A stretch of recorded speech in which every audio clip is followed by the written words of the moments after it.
Piece foundation દ્વારા ગુજરાત રાજ્યના અમદાવાદ જિલ્લાના ધોળકા તાલુકામાં આજે સાંજે 8 કલાકે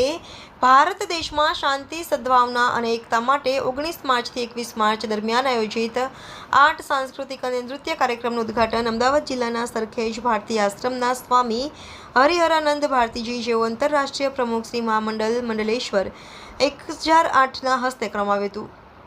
જેમાં ભારતના 23 રાજ્યોના કલાકારો અને વિદ્યાર્થીઓએ ભાગ લીધો હતો। ઓરિસ્સા, રાજસ્થાન, હિમાચલ પ્રદેશ, ગુજરાત, તમિલનાડુ, હરિયાણા, દિલ્હી, ત્રિપુરા, આસામ, પશ્ચિમ બંગાળ, કેરળ, હિમાચલ પ્રદેશ, નૈનીતાલ વગેરેની ટીમો દ્વારા આ કાર્યક્રમમાં સુંદર સાંસ્કૃતિક કાર્યક્રમ રજૂ કરવામાં આવ્યો હતો।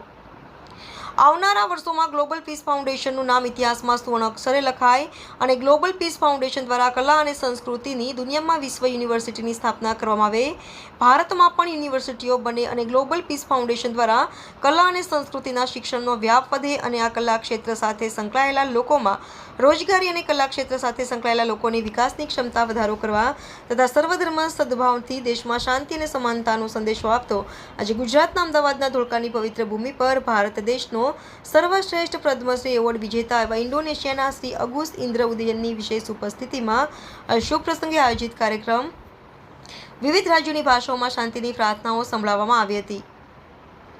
આ શુભ અવસર પર ઇન્ડોનેશિયાના પદ્મભૂષણ વિજેતા અગુસ્ત ઇન્દ્ર ઉદયનજીને આ કાર્યક્રમ વિશે તેમની ભાષામાં પ્રવચન આપવામાં આવ્યું। આ કાર્યક્રમને સફળતાના શિખરો સર કરાવવા પંકજભાઈ ઝાલા અને તેમના સાથી મિત્રોએ પૂરેપૂરી મહેનત કરી છે।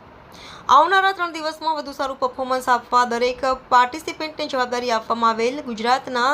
અમદાવાદ જિલ્લા ધોળકા તાલુકાના નામ આંતરરાષ્ટ્રીય કક્ષાએ તથા ભારતમાં ગુજરાતનું નામ પણ રોશન થાય આ કાર્યક્રમમાં શ્રી બલદેવ ઝાલા, આદિત્ય ક્રેડિટ સોસાયટી, શ્રી નરેન્દ્ર શાસ્ત્રી, શ્રી સંગ્રામ ભરવાડ, શ્રી આગુશ ઇન્દ્ર ઉધના, શ્રી સાકિર મલિક, શ્રી દિનેશ ઝાલા, શ્રી દિનેશ મકવાણા, શ્રી આદિત્ય પ્રજાપતિ, ચેતન સોનારા અને ઘણા સામાજિક આગેવાનો આ કાર્યક્રમમાં હાજર રહ્યા હતા। મહેશ સોનારા, મેનેજિંગ તંત્રી, અમદાવાદ।